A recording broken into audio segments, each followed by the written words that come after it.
here is a question on Frustum. It says calculate correct to 3 significant figures. Surface area, Frustum, a cone whose height is 6 centimeters, and the radius of its top and bottom faces are 7 centimeters and 10 centimeters respectively. So I'd like you to be patient while I go about this solution. Let me pick what color should I make it of? Okay, let me make it of this color, purple, for the solution. All right, so please, you have to be very patient because this question, the solution to this question, is likely going to be a bit long. Just be patient and make sure you watch to the end. Okay, so first thing first, we need to sketch the diagram. Let's get the frustum sketched. So you have the frustum has a base of radius 7 centimeters. So here is the center and to the circumference. So this is 7 centimeters. The top base and the bottom base of the frustum is given as 10 centimeter radius. So there is the bottom and this is say 10 centimeters. We're also told in the question that the height of the frustum is 6 centimeters. So here's a sketch of the frustum. So first let's calculate the volume of the frustum. And to calculate the volume of the frustum, let me come to the right of my screen and recall the volume of a cone. Let VC represent volume of a cone. Now before now, we should know that the volume of the cone, the formula for the volume is 1/3 pi r squared h.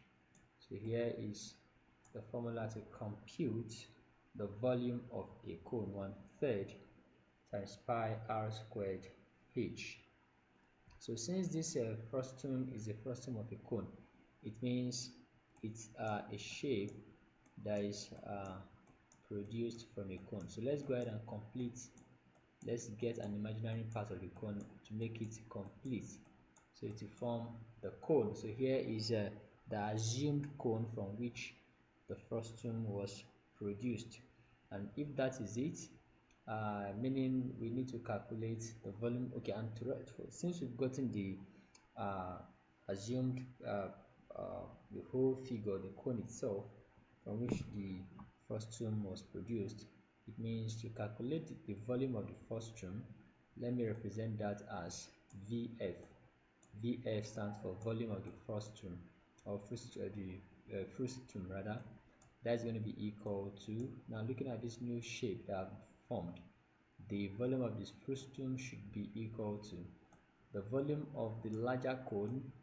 VLC represents volume of the larger cone minus the volume of the smaller cone. So if this is what it should be, then, and we know that the volume of a cone in general, the formula for that volume is 1/3 times pi r squared. So the volume of the larger cone now can be written as 1/3 times pi. Since it's a larger cone, let's use the capital R to represent it, r squared, and the capital H to represent the height of the larger cone, where this is the height, or this is the larger R, which is 10, the larger radius, the bigger R, 10, and let's say from this point down to this point is the bigger H.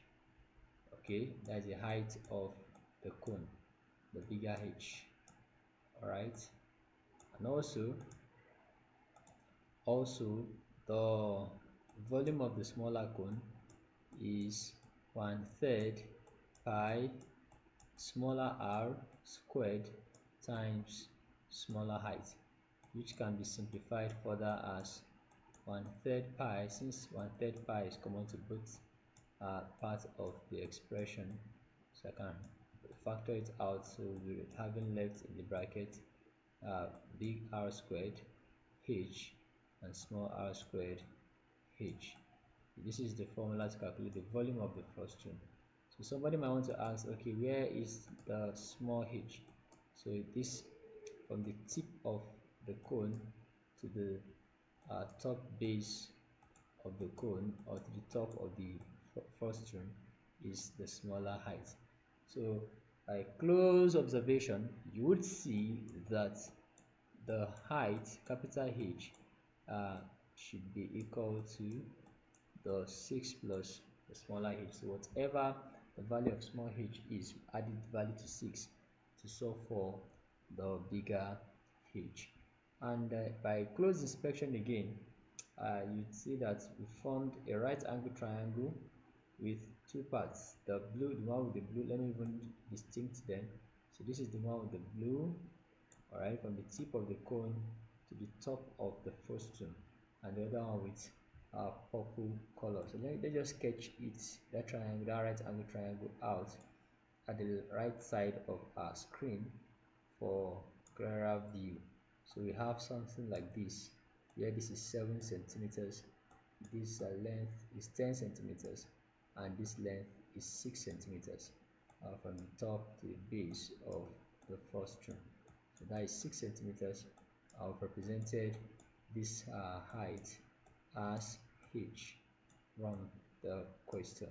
We've done all of this representation.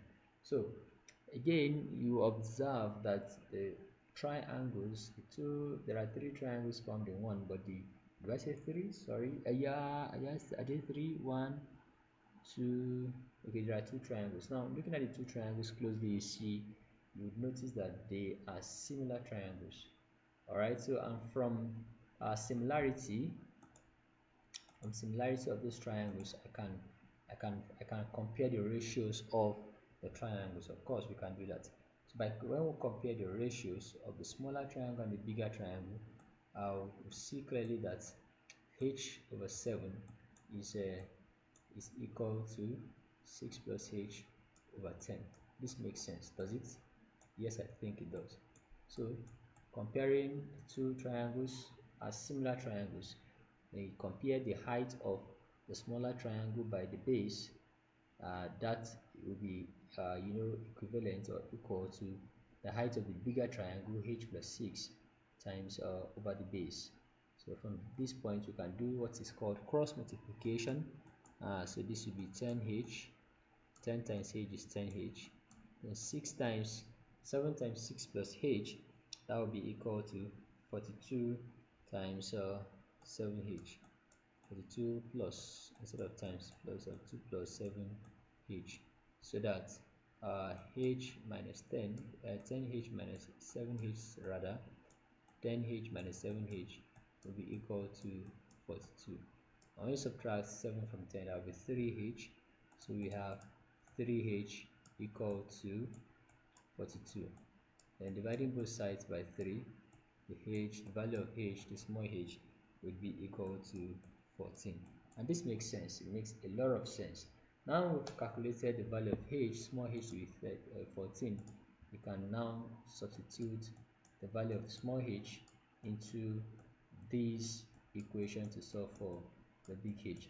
So the big H, capital H, the height of the cone itself is 6 plus 14, which is 20 centimeters. Does it make sense? Alright, good. Now since you're following me, that means you can go further by calculating the volume of the frustum. So it seems you've solved for all the unknown, all the parameters required to complete the question regarding volume. So therefore, the volume of the frustum Vf is now equal to 1 over 3 pi into capital R is 10 squared, as the base, the bigger radius of the frustum, then times the height. We've calculated the height as 20 centimeters, all right, minus the smaller radius, the top of the frustum, 7 squared, times the height, which is 14, I guess. Yes, 14, correct. So that is it. Then this is going to be equal to 1/3 times pi. So when you multiply 10 squared by 20, that will be 2000 because 10 squared is 100. 100 times 20 is 2000. Then when you multiply 7 squared by 14, this should give you 686. Alright, 686 should be the correct answer to that. Then subtract 686 from 2000, that is 1314. When you divide that value by 3, I think it's divisible. So your final answer now for the volume of the frustum, okay, is 438 pi centimeters cube. Okay, so any question on this, please? If there are questions, please post your questions on the comment section and I'll attend to them accordingly. All right, so let's now go ahead and solve for the curved surface area of the frustum. Okay, the curved surface area. So we should recall the formula for the curved surface area of the frustum. CSAF. Let this represent the curved surface area of the frustum. That will be equal to the curved surface area of the larger cone.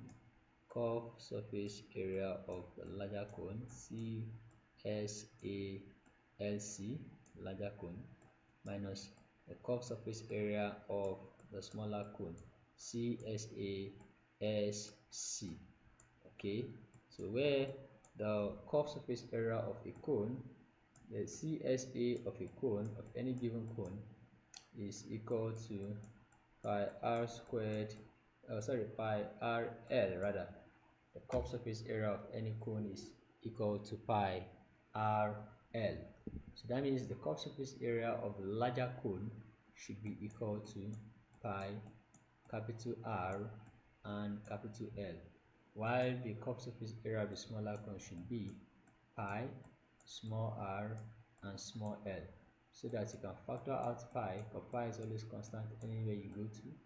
Factor it out, RL minus small rl. So here is the formula to calculate the curved surface area of a frustum.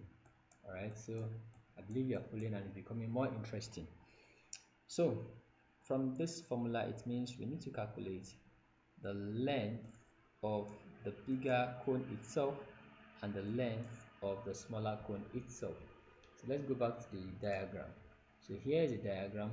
The length small l is this small l, and the capital L is from the tip of the cone down to the base of the cone.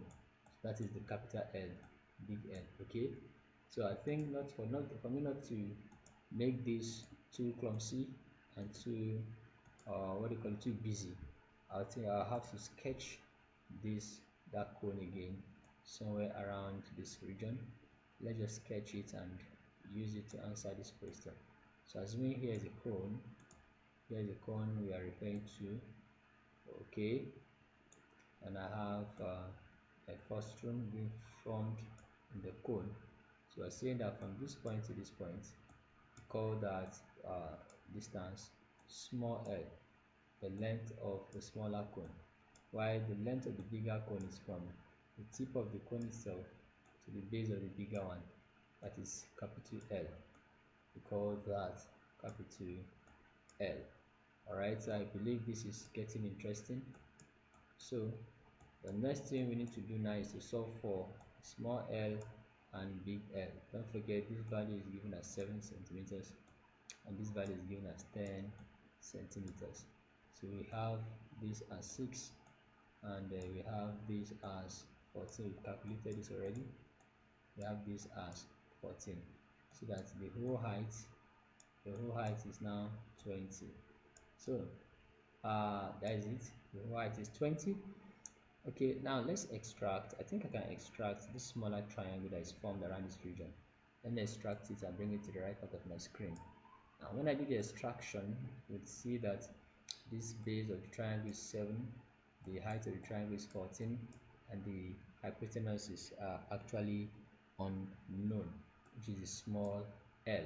So by Pythagoras theorem, which states that l squared is equal to 14 squared plus 7 squared, you can actually apply Pythagoras theorem. I wouldn't want to do that show you here because of my time. But when you apply Pythagoras theorem, you observe, or you notice that the length small l is actually 7 root 5 centimeters. And likewise, the bigger right triangle, and sketch it out. You notice this is 10. You see from the question that here is 10 centimeters. This whole length is 20 centimeters. Then we need to calculate the capital L, the big L, of the length of the triangle. Okay, big L. And by same Pythagoras theorem, when you apply it and solve accurately or appropriately, now you should get the capital L as 10 root 5. Okay, 10 root 5 centimeters. So that is the capital L. Please make sure you apply Pythagoras theorem to confirm what we've just done here. Alright, so this is making sense now. It's making very, very lovely sense. So now that we're making progress, you can now go ahead and substitute all what we've calculated into the formula. CSAF, the curved surface area of the frustum, is equal to pi. Okay, pi times big R. My big R is 10, I'm not mistaken. And my big L is what? 10 root 5. Excuse me. Minus the small r is 7 times the small l is what again? 7 root 5. Did you see what is happening? Alright, so this is equal to pi times 100 root 5. Oh, sorry about, oh my god.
Okay, so welcome back. Sorry about that, my battery really misbehaved. So let's continue with the explanation. 10 times 10 with 5, that will be 100 with 5, minus 7 times 7 root 5, that will be 49 root 5. 49 root 5, and this is going to be equal to pi 100 root 5 minus 49 root 5 that will be equal to 51 root 5. 51 root 5, and you can see finally that the curved surface area of the frustum is equal to 51 root 5 pi centimeter squared. Okay, so and this is the answer, the final answer to the question. So we've been able to solve for the volume of the frustum and the curved surface area of the frustum. Alright, so thank you for watching, and you have a lovely time. Goodbye.